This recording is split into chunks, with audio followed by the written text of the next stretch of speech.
Muy bien, pues creo que ya está.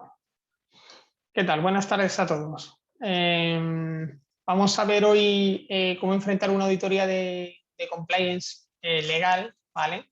De sistemas de prevención de riesgos laborales.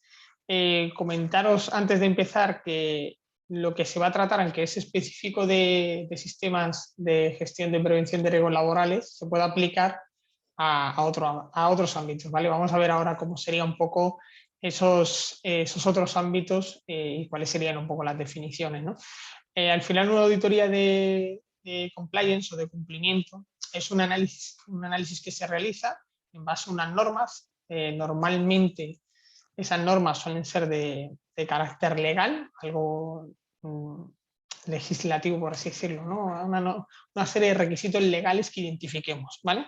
Se puede hacer tanto de forma interna como de forma externa.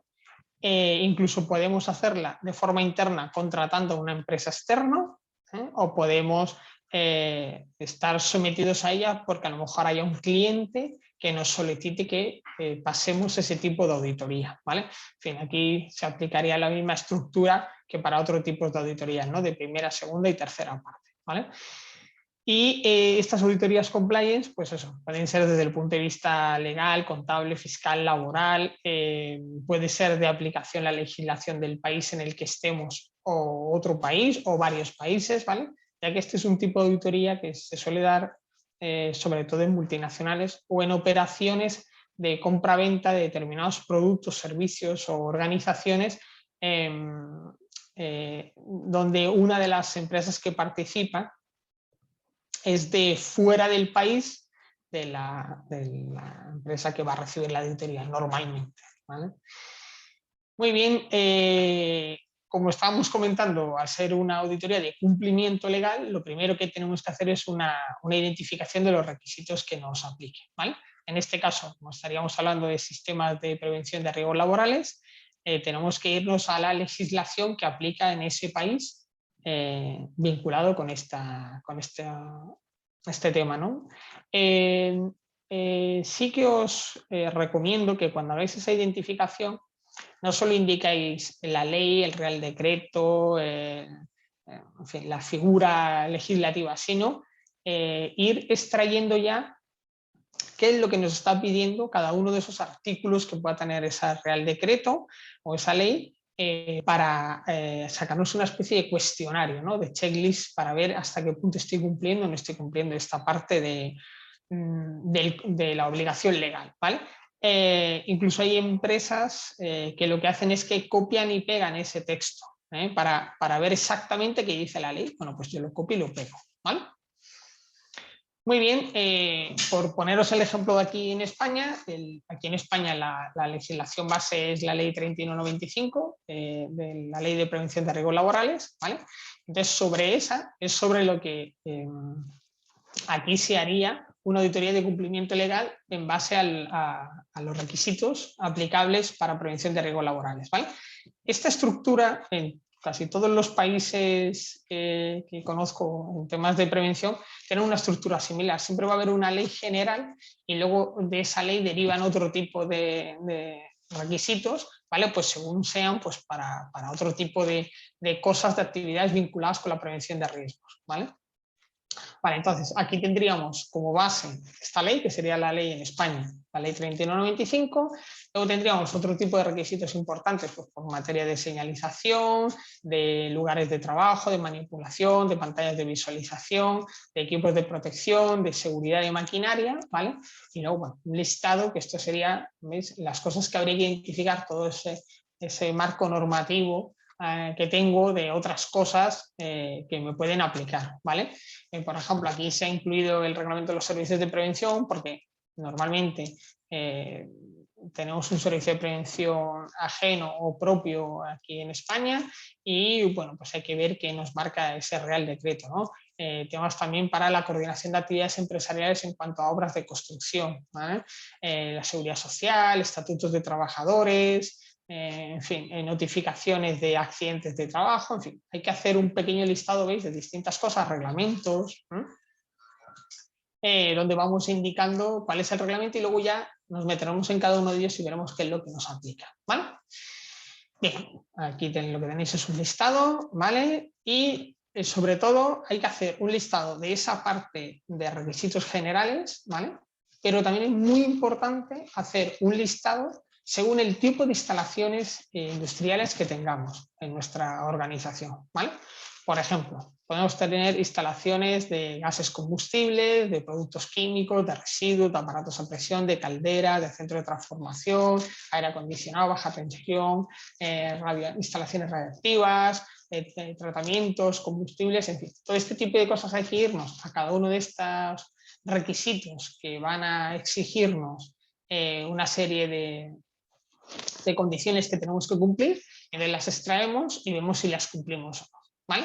Normalmente la legislación sobre instalaciones pues te dice un poco cómo ha tenido que ser la gestión de ese proyecto, si requiere un proyecto, cómo se ha diseñado esa instalación, qué es lo que se ha montado, y qué es cómo se tiene que mantener, y luego algún tipo de revisiones, ya sean de carácter mensual o anual, o inspecciones reglamentarias también con la característica que tengan en cuanto a periodicidad, ¿vale?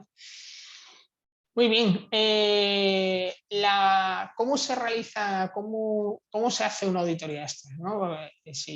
Imaginaros que la vamos a sufrir esta auditoría porque la ha contratado nuestra empresa y nosotros somos parte de los participantes, pero como, por así decirlo, sufridores de esta auditoría, ¿no?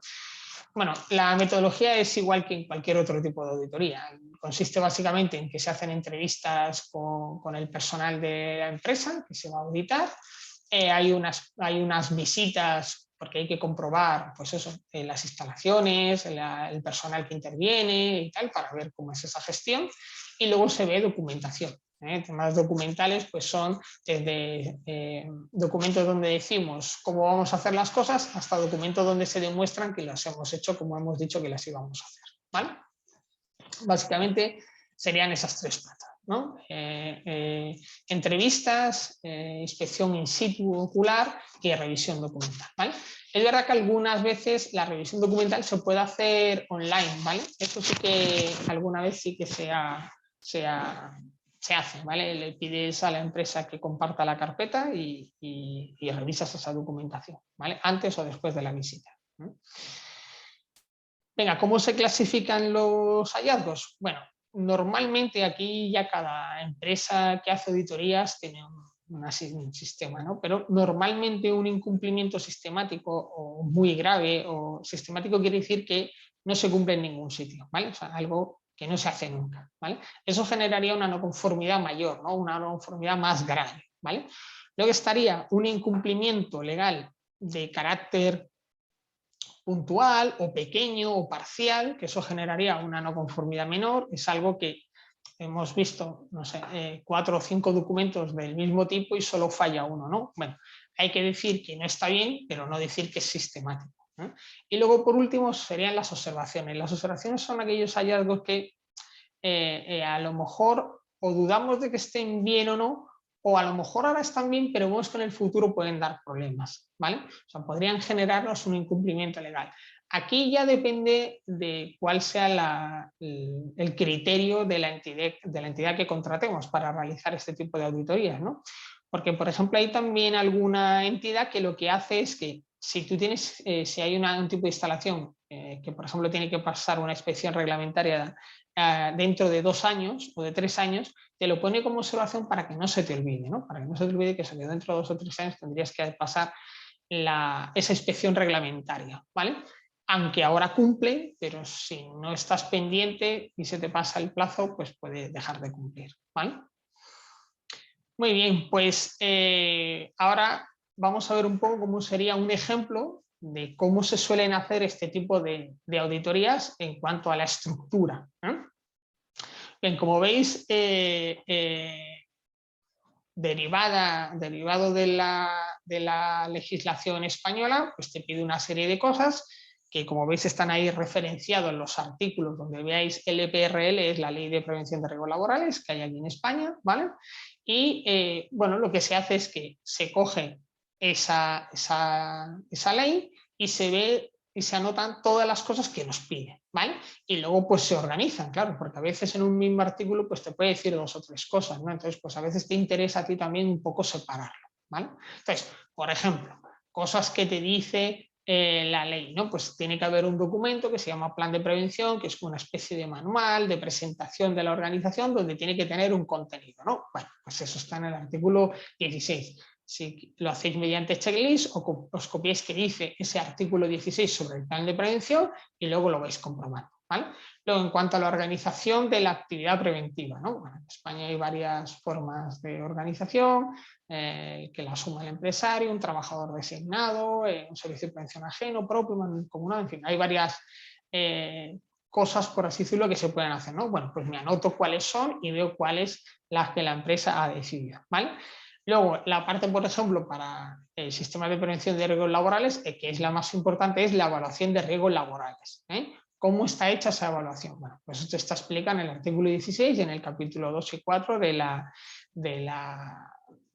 legislación de lo que sería el reglamento de los servicios de prevención, ¿vale? Que es la otra ley que os comentaba antes, que es importante porque nos da muchas ideas de cómo tienen que hacerse determinadas cosas, ¿vale?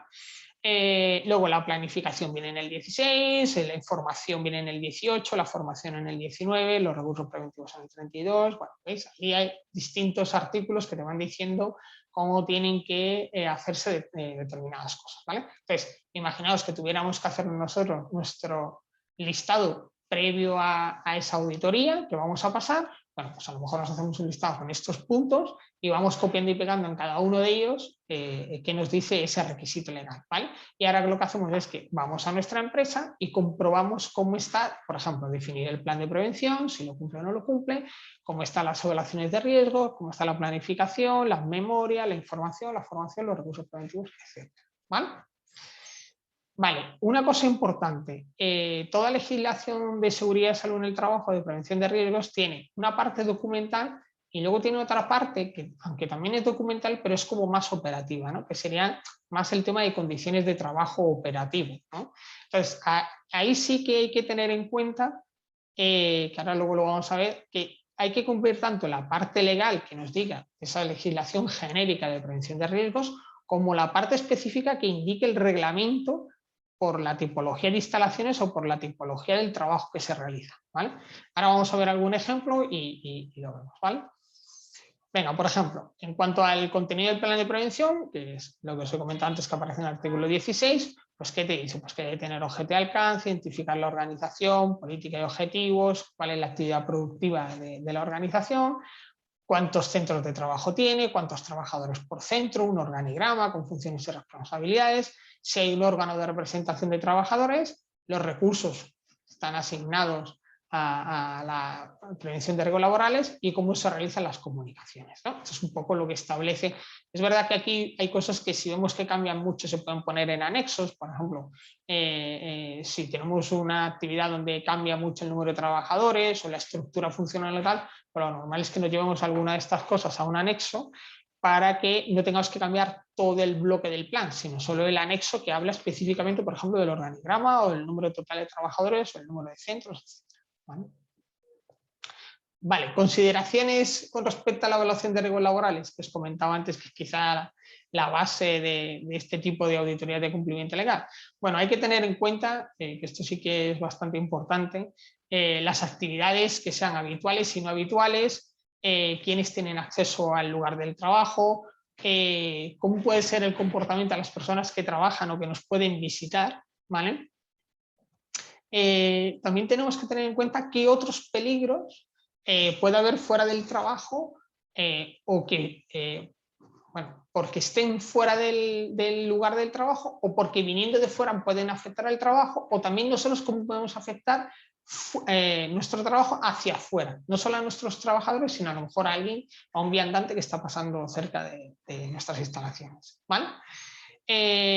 También qué infraestructuras, equipamientos y maquinaria tenemos, si va a haber algún cambio en la organización o en la parte de la producción, si hay alguna modificación en lo que sería la gestión de la prevención, cualquier obligación que tengamos pues, por parte de algún cliente, proveedor o cualquier administración pública o una asociación de vecinos o quien sea, ¿vale?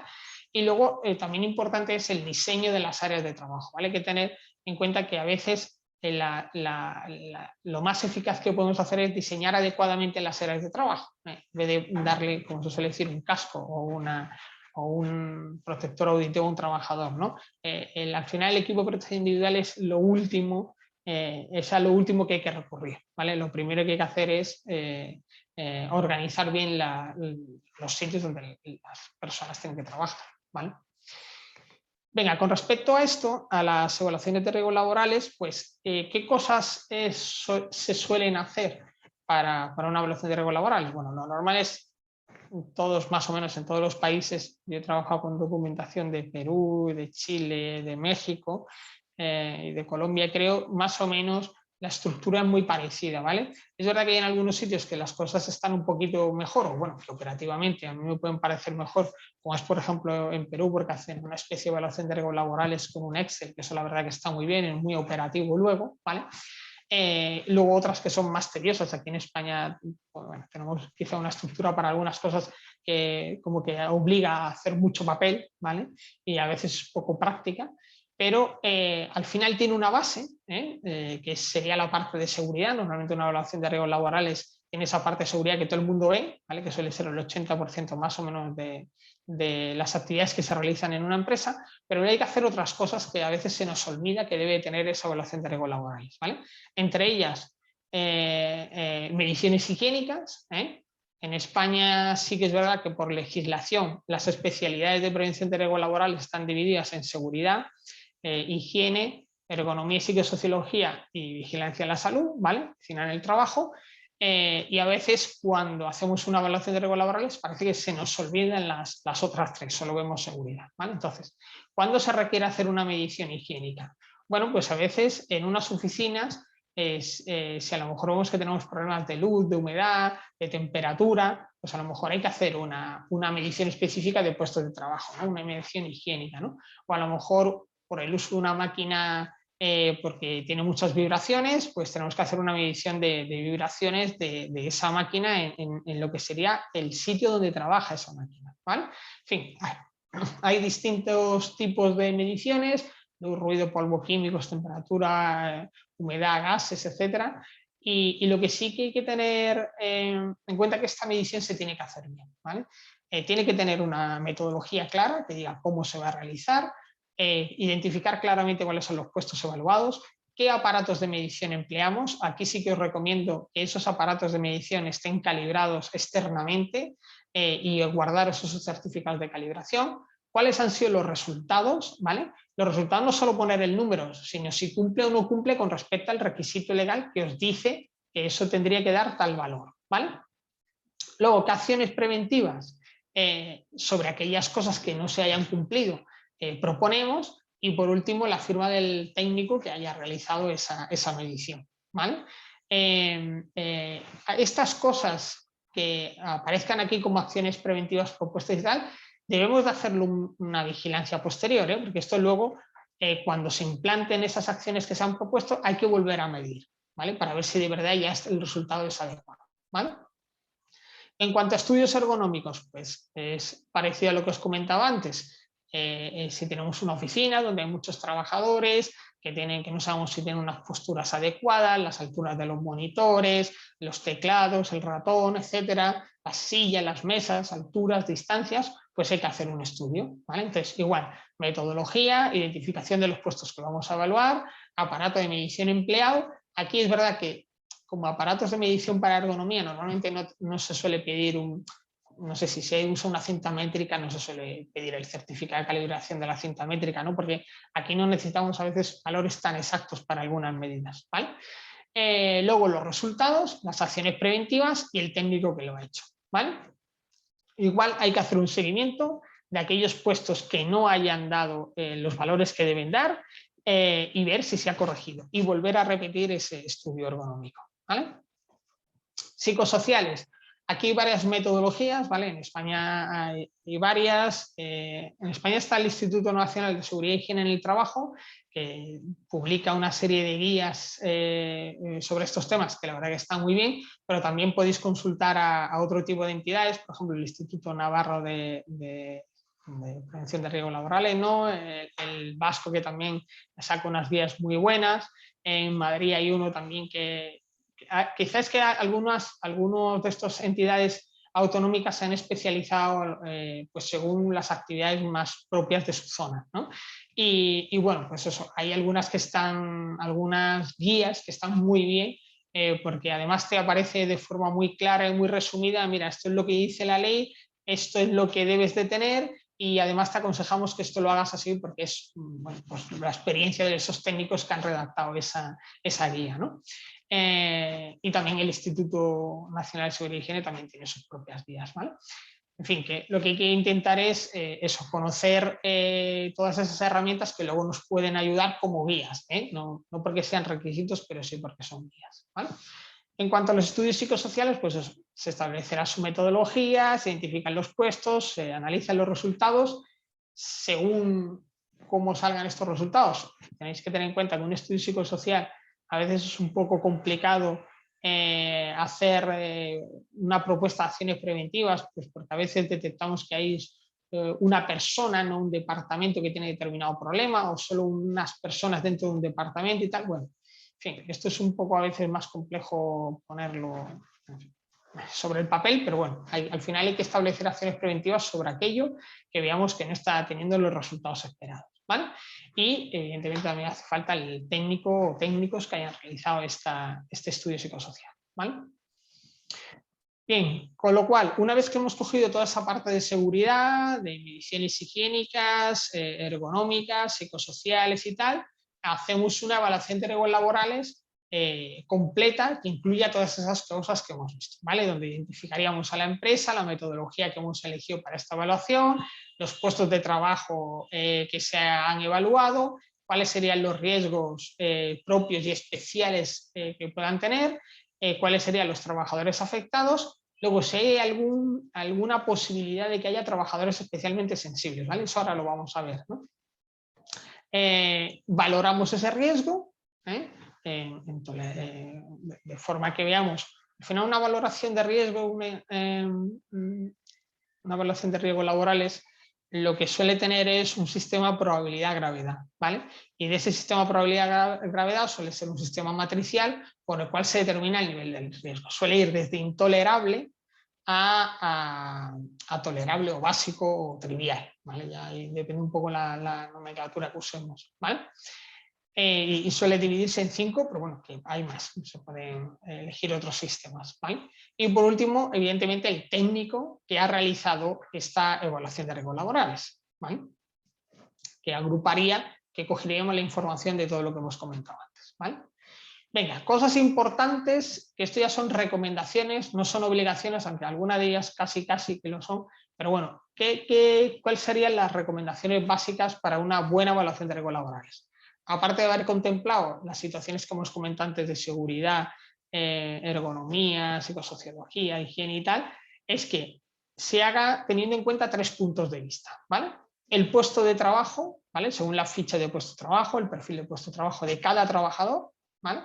Luego, teniendo en cuenta el proceso productivo o actividad, porque podemos tener un proceso productivo donde tengamos 4, 5 o 6 puestos de trabajo, ¿vale? Entonces los riesgos no son los mismos para todos, pueden ser parecidos, pero no tienen por qué ser todos iguales, ¿vale? Y luego además, por equipo, maquinaria o producto que emplee o use ese trabajador, ¿vale? Es decir, podemos tener un proceso productivo que aplique a 5 puestos de trabajo, pero ahora puede ser que haya un puesto de trabajo que ese puesto de trabajo use algunas personas una máquina y no usen otras. Por ejemplo, imaginaros, tenemos el oficial primero mecánico, por deciros algo, en un taller mecánico, y podemos tener un oficial primero que suelde y un oficial primero que no suelde, que no haga soldaduras, por ejemplo, ¿vale? O que use una cizalladora y otro que no lo use, o que use una máquina de corte y otro no lo use, ¿vale? Entonces, por eso también es importante a veces separar también los equipos o maquinarias o productos que usan, por ejemplo, productos peligrosos, ¿vale?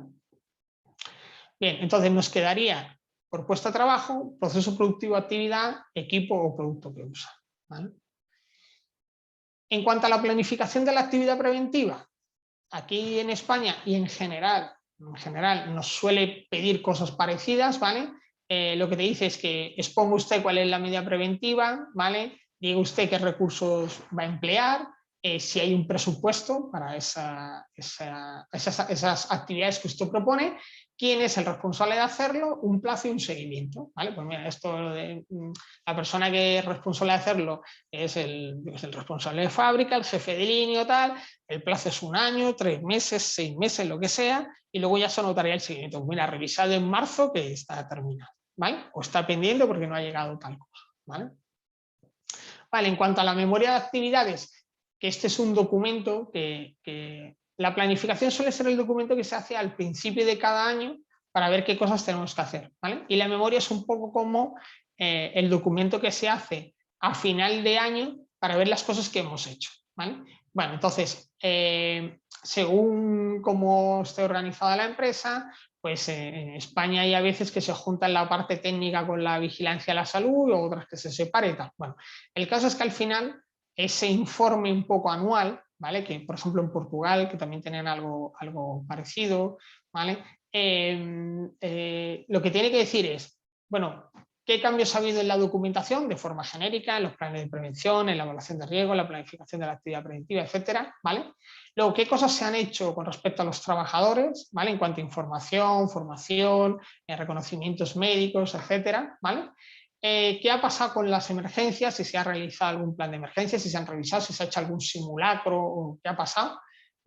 Luego, la parte de enfermedades profesionales e investigación de accidentes, ¿vale? Investigación de accidentes con baja y sin baja, enfermedades profesionales que se hayan visto que antes no estaban y ahora sí están, o evolución de esas enfermedades profesionales, ¿vale?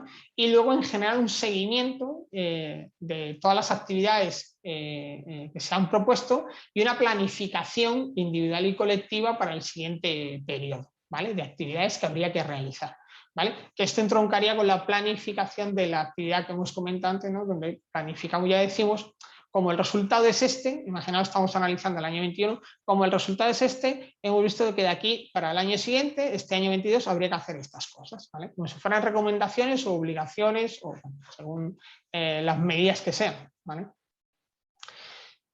Vale, otra cosa importante que os comentaba antes, las consideraciones a tener en cuenta con respecto a los trabajadores, ¿vale? Esto es verdad que en España, por ejemplo, se llama trabajadores especialmente sensibles, pero esta legislación es muy parecida en todos los países, prácticamente de todo el mundo, que tiene una legislación de prevención de riesgos laborales, ¿vale? Es decir, hay un perfil de trabajadores que hay que tener especial cuidado con ellos, ¿vale? Entre ellos están los menores, los temporales, las embarazadas, ¿vale? Y luego cualquier otro trabajador que pueda tener una minusvalía o alguna otra situación, ya sea temporal o definitiva, ¿vale? Que hace que sea lo que en España se llama trabajador especialmente esencial, ¿vale? Entonces, hay que ver qué requisitos tienen estos trabajadores, estas tipologías de trabajadores en cada país, ¿vale?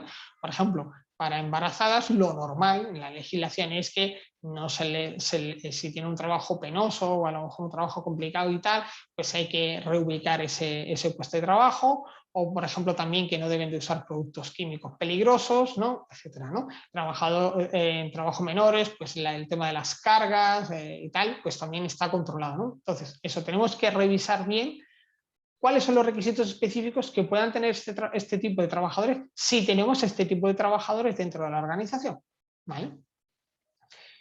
Y la otra parte operativa, por así decirla, que os comentaba antes, que es que en esa evaluación de riesgos laborales que os decía que la parte esa de seguridad, ¿no? Qué cosas hay que tener ahí en cuenta y tal. Bien, a veces necesitamos diferenciar o separar determinadas cosas, ¿vale? De forma operativa, ¿por qué? Porque tendrán una parte de evaluación de riesgos específica, tendrán a lo mejor algún documento que diga, oye, esto se hace así para este tipo de cosas, y además requiere estos controles, y además vamos a hacerle este seguimiento, y si además hay algo que no se hace como pensamos que se debe de hacer, pues habría que hacer esta otra cosa y tal. ¿Por qué? Porque estas cosas que os estoy comentando es que a veces están reguladas, ¿vale? O sea, es decir, tienen una legislación detrás, ya sea una ley, un real decreto o un reglamento, por ejemplo, de instalaciones eléctricas, pues por ejemplo de baja tensión o de alta tensión, o a lo mejor tiene algún otro, por ejemplo, reglamento de aparatos a presión, o ya puede ser un reglamento específico por el tipo de instalaciones o más genérico por el tema de prevención de riesgos laborales, ¿vale? Pero es verdad que a esta parte operativa sí que le aplica una serie, normalmente un tipo de legislación que hay que considerar aparte, ¿vale? Entonces, ¿qué se suele considerar aparte? Pues la maquinaria y los equipos de trabajo, las pantallas de visualización de datos, trabajos en altura, trabajos eléctricos, espacios confinados, ATES son atmósferas explosivas, ¿vale?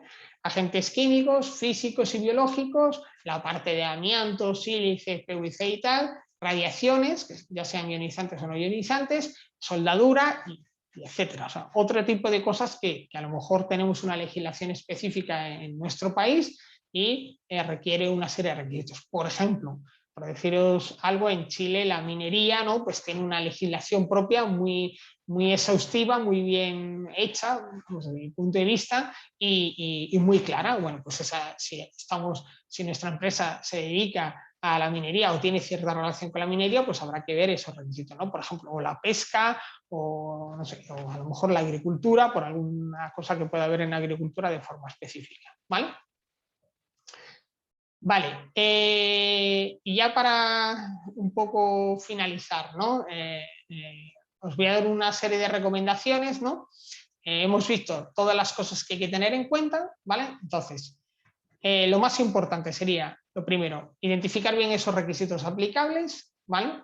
Extraer la parte aplicable de cada uno de esos de leyes, reales decretos, lo que sea, ¿no? La figura esa legislativa, copiarlo y pegarlo bien, intentar entenderlo, luego haceros una revisión de la documentación que ya tenéis con respecto a eso que habéis extraído de esa legislación, ¿vale?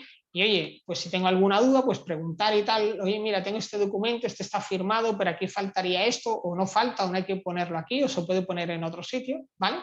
Y luego, aquellas cosas que detectéis que puedan tener algún fallo, veáis que a lo mejor no estáis cumpliendo como pensabais, pues actualicéis esa documentación, ¿vale?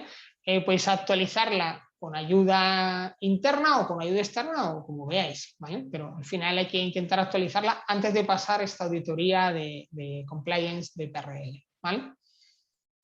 Y por último, ¿cómo me debo comportar durante la auditoría? Bueno, esto ya es una recomendación como auditor que hace este tipo de auditoría. Yo os aconsejo que seáis sinceros y honestos con el equipo auditor, con las personas que vienen a auditaros. Yo personalmente no me he encontrado a nadie que vaya a hacer una auditoría de este tipo a fastidiar a nadie, al revés, lo que se intenta es que todo el mundo tenga claro cuáles son los requisitos que hay que cumplir, y aquellos que no se cumplen pues explican, mira, pues esto deberíais de hacerlo así, para eso también está el auditor, ¿no? Al auditor hay que preguntarle aquellos posibles incumplimientos que no se entiendan, es decir, si el equipo auditor os dice, pues mirad, aquí es que esto habría que haberlo revisado, te digo yo, una inspección reglamentaria os tocaría a los 5 años y no a los 10, bueno, pues porque es a los 5 y no a los 10, porque nosotros habíamos entendido a lo mejor que era a los 10, ¿no? Pues para eso está también el equipo auditor, para que os explique cómo se interpreta esa legislación, ¿vale?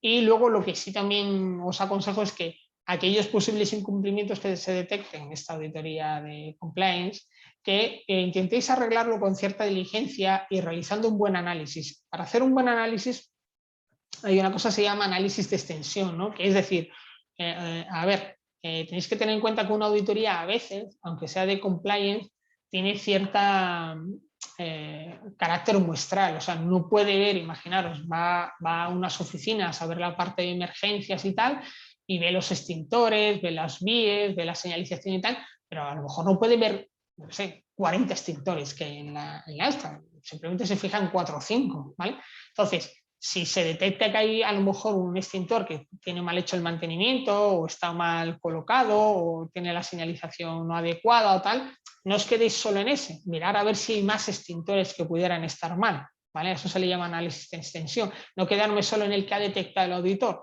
el equipo auditor, sino en ver todos los que podrían estar mal, ¿vale?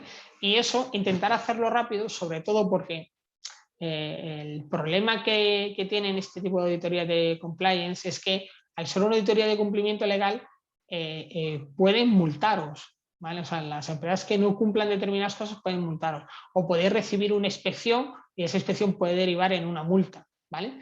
Y otra cosa que a veces las empresas no saben es que cuando tú no cumples un requisito legal y tienes un accidente de trabajo o una situación grave, a veces el seguro puede decir que no te cubre porque tú no estás cumpliendo legalmente tus obligaciones. En España hay una expresión muy esto, ¿no? Que es como conducir borracho, ¿no? Mire, es que usted no debería de conducir borracho, entonces a lo mejor el seguro no le cubre porque es que usted no tendría que haber bebido antes de conducir, ¿vale? Entonces, por eso es tan importante a veces que seáis muy diligentes a la hora de abordar estos posibles incumplimientos, porque si imaginaros que os dicen algo de los extintores, las bocas de incendios o lo que sea, que no cumplen lo que dice la ley y ahora resulta que al poco tenéis un incendio. Pues a lo mejor el seguro no os cubre los daños del incendio porque es que tendrían que estar todos los extintores bien y todas las bocas de incendio y todo bien, ¿vale? Vale, pues esto sería todo. Si tenéis cualquier duda, estoy aquí a vuestra disposición para el chat. Veo que no me habéis escrito nada todavía. No sé si es que ha quedado todo muy claro o es que no ha servido para nada. Comentadme.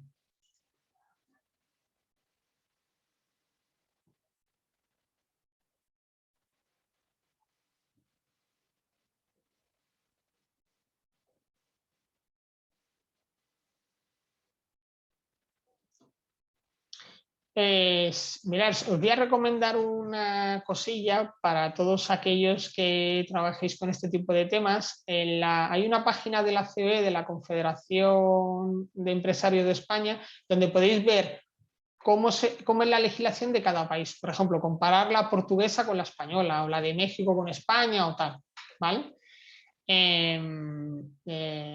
Lo digo porque ahí, por ejemplo, podéis sacar mucha información de exactamente cuál es el requisito que aplicaría, cómo se llama el requisito que aplica, ¿vale?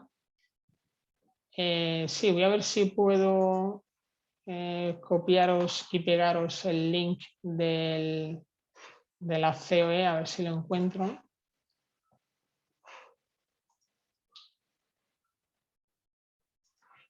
A ver.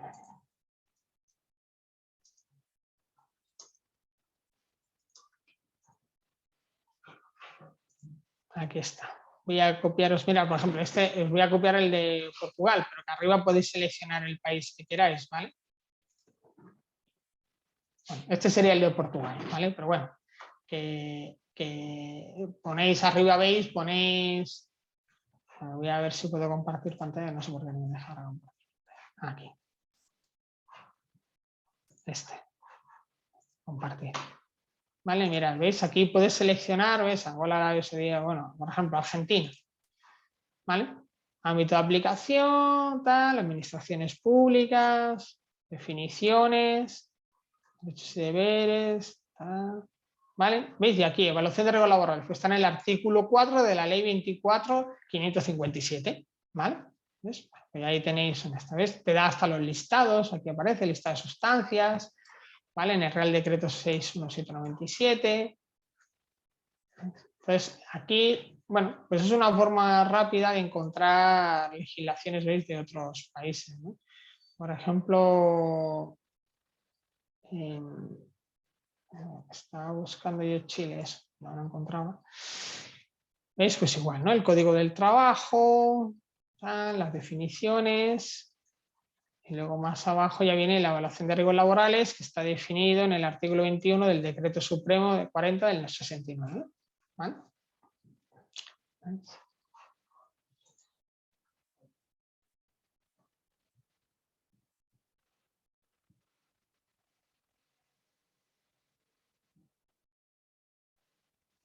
A ver, con respecto a España,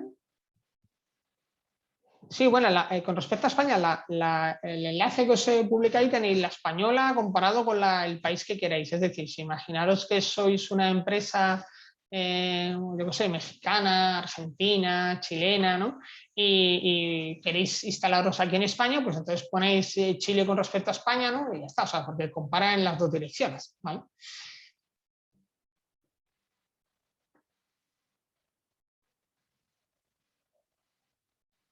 Vale, y Colombia igual, vamos, o sea, como hay un montón de países, ya vosotros, no sé, conforme vayáis necesitándolo, lo vais poniendo y listo, ¿vale?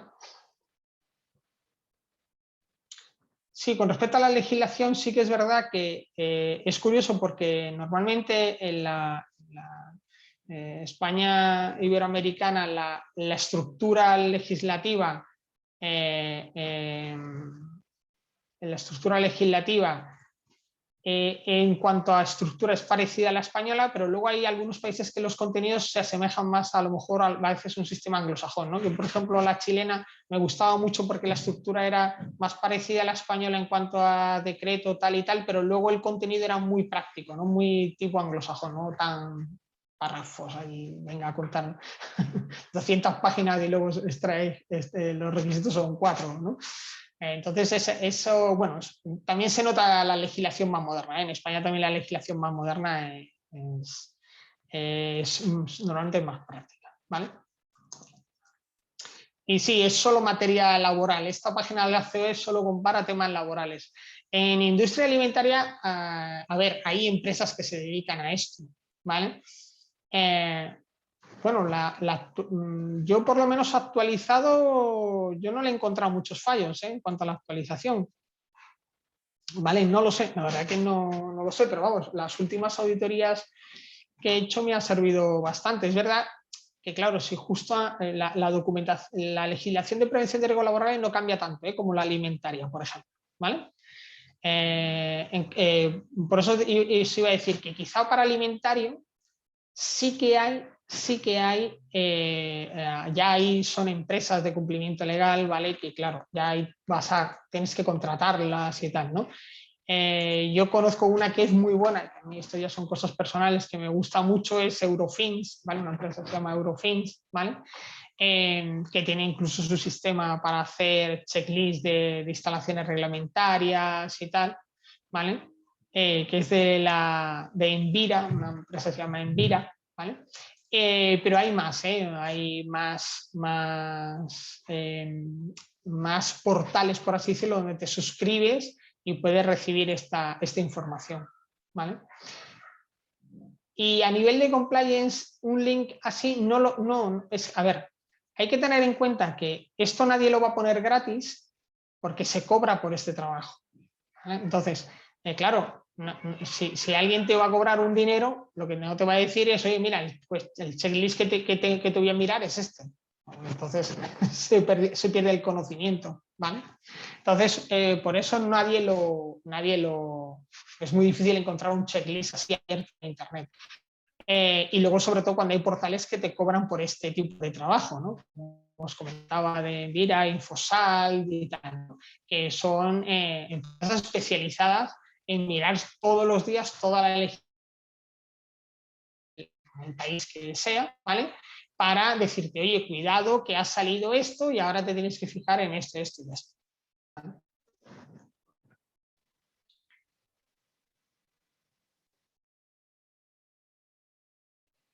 Vale, y se me olvidaba lo del tema alimentario, bueno, eso, aparte de acudir a estos portales, es verdad que sí que hay una parte común, así más de estructura genérica, que sí que podéis encontrar en las legislaciones autonómicas de los países, por ejemplo, en España, en los institutos de seguridad alimentaria y tal de cada comunidad autónoma, suelen publicar unas guías y esas guías normalmente están muy bien, y son bastante claras.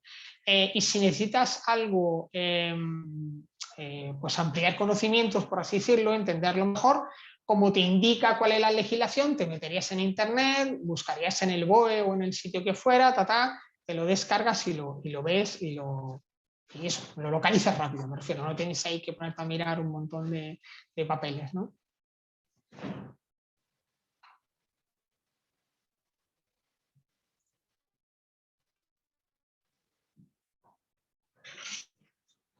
Vale, pues si no hay más preguntas, si os parece bien, cerramos